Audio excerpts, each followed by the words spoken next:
With the government's food threshold, Imelda Mendez, 42, who spends 25 pesos for her lunch, a cup of rice and a viand of vegetables, is not considered poor. On August 15, the Philippine Statistics Authority, PSA, said the food threshold for a family of 5 in 2021 was 8,379 pesos, indicating that the government won't classify you as a food poor if you spend more than 18.62 pesos per meal. This could mean 2 pieces of small bread, a cup of coffee, and a glass of milk for breakfast, a cup of rice, a viand of vegetables, or 50 grams of meat or fish for lunch and a cup of rice, powdered broth, and a viand of vegetables for dinner. The PSA said that in 2021, 19.99 million Filipinos, 3.50 million families, were considered poor as poverty incidence rose to 18.1% from 16.7% to 17.67 million, 3 million families, in 2018.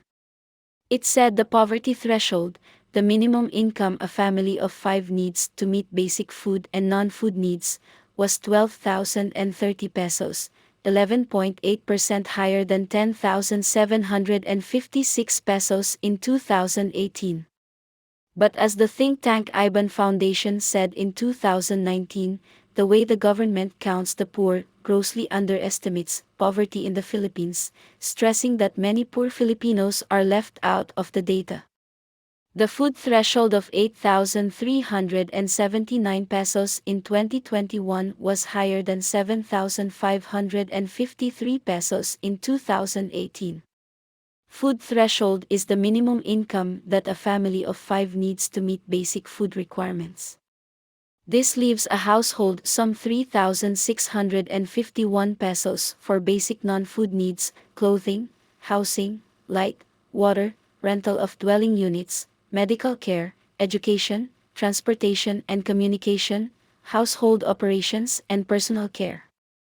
Mendez, a peanut vendor, said she earns 300 to 350 pesos every day, and, because her husband does construction work once in a while, she stressed that there are times when they move past the poverty threshold or the government's definition of poor. Living in poverty. Imelda Mendez, 42, works from 3 a.m. to 3 p.m. every day inside the Kawayan City Public Market to bring home a meager amount of money for her family. But is Mendez really not poor? Inquirer.net asked her and this was her response. Kulang yung kinikita namin sa araw-araw. Talagang pinagkakasya na lang namin dahil ang hirap ng buhay. Our daily income is really not enough.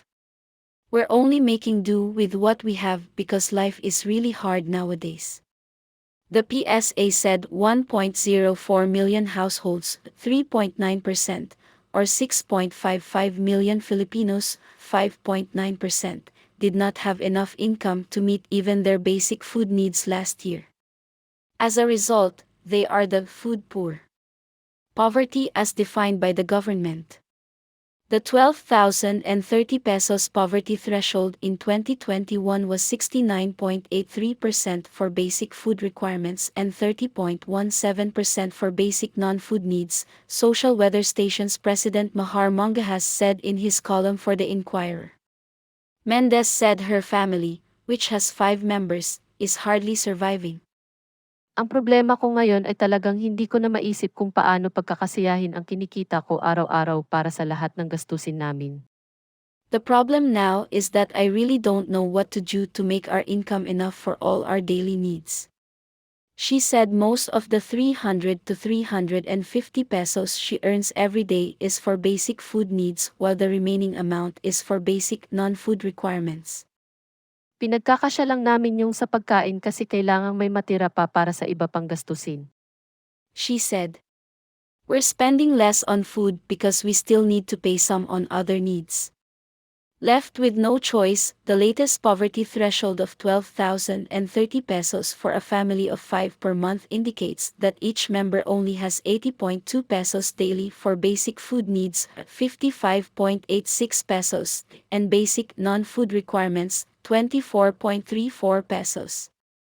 Josefina Colang, 43, a vegetable vendor, told Inquirer.net that while her family of 6 aspires for a better life, poverty leaves them with no choice but to make do with what they have.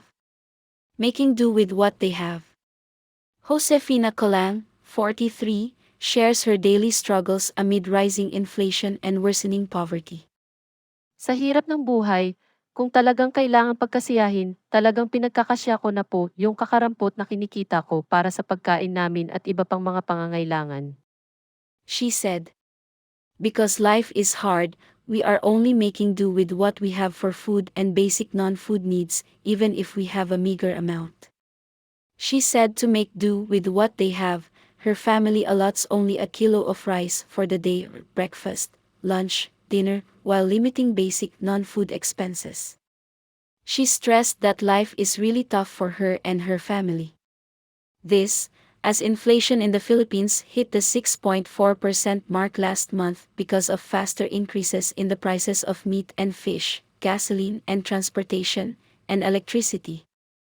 Nelson Yap, 48, a smoked fish vendor, told Inquirer.net that he and his family already decided to spend less to cope with worsening poverty and inflation. May mga anak kami. Kaming mag-asawa ay may hanap buhay na dito sa palengke. May pinagkakakitaan na pero hirap na hirap pa rin kami sa buhay dahil wala ring gaanong namimili ngayon dahil sa hirap ng buhay. He said, "We have children. My wife and I already have a business here in the market, but we are still struggling because only a few people are going here to buy.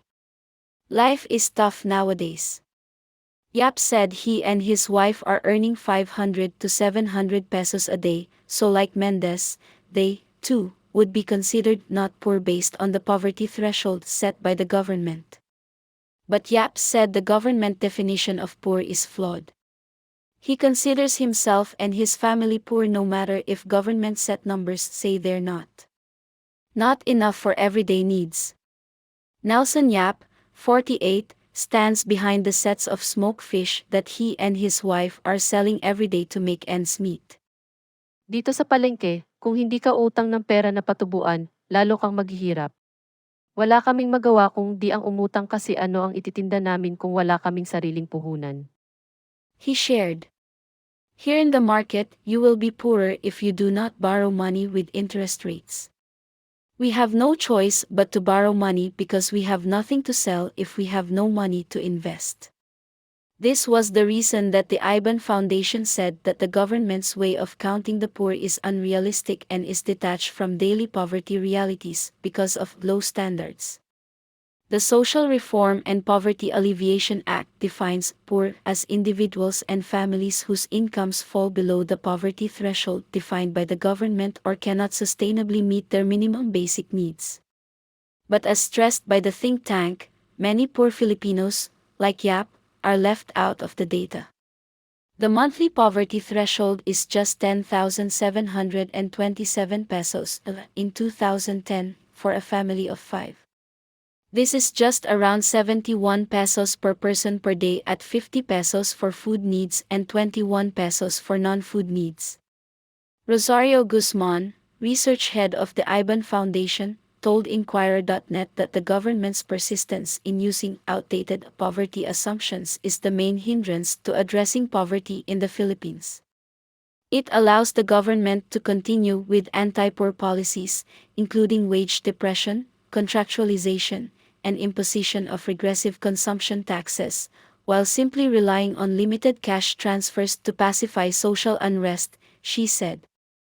The think tank had said last May that a family of 5 in Metro Manila needs 1,087 daily or 25,605 pesos monthly living wage, which the Cambridge English Dictionary said is the wage level that is enough to pay for things that one needs to live. When President Ferdinand Marcos Jr. delivered his first State of the Nation address last month, he said he would want to end his 6-year presidency in 2028 with a 9% or single-digit poverty rate.